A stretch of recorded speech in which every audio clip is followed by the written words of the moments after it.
суглаа 4-р хөтөлбөрийн шагналыг гардуулах ёслол болж өнгөрлөө. Тов суглаах хөтөлбөр нь албан ёсны эрхтэйгээр хуулийн хүрээнд зохион байгуулагддаг бөгөөд жил хагасын хугацаанд 1700 гаруй аздныг тодруулжээ. Энэ удаагийн хөтөлбөрийн шагналын санд 2 өрөө байр 1 ширхэг, харьяар автомашин 2 ширхэг зэрэг супер шагналуудыг аздангуудаа гардуулав гэсэн юм а. Үнэхээр одоо би төлхөр аваад үнэхээр итгэж байна. Аз гэж үнэхээр байдсан байх шүү. Одоо бас шунал дуусаагүй 20 мянган азаас авсан байгаа. Би ингээ 18-ны өдрөг бас суулгаа хараа сууж байсан. За 28-ныхаа би хамгийн сүүлийн өдөр суулгаа харандаа гэж одоо яг тухайн үед нөгөө ажилтаа байсан болохоор яг телевизээр харж чадаагүй.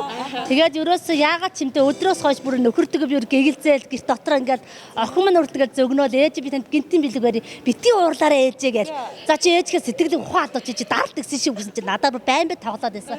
Тэгээд миний охин бас агиух зөгнсөн байсан. Тэгээд оройн над руу азийн цуулгаанаас та азтан боллоо. Би үнэхээр итгэж чадаагүй. Энэ сайхан өдрөөр энэ сайхан төмөр хөлөгээ хүлээж гардаж авсандаа үнэхээр их баяртай байна.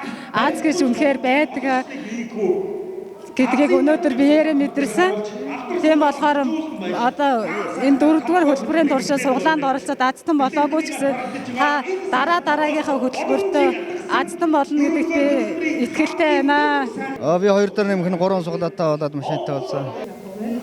Азтан болсондоо баяртай байна.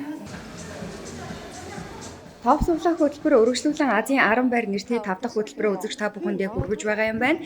Энэхүү 5 дахь удаагийн хөтөлбөрийн шагналын сан өндөр байгаа нь өмнөх удаагийн хөтөлбөрүүдээс давуу талтай юм байна. Мөн уламжлал ёсоор 10 тохирол явагдах юм байна. Таны худалдаа авсан нэг суглаа олон удаагийн тохирлуудад оролцох боломжтой. Тиймээс үзэгч та бүхэн тов суглаа 5 хөтөлбөрт оролцсноор илүү олон бонус урамшуулал шагналд хамрагдах боломжтой болж байгаа юм байна. Мөн түүнчлэн олон улсад хүлээн зөвшөөрөгдсөн бөмбөгний автомат машинаар азтангуудаа тодруулдаг хүний гар бие оролцохгүй гэдгээрээ онцлогтой ажээ. Үзэгч та бүхнийг Азийн тэнгэр эвэх болтугай.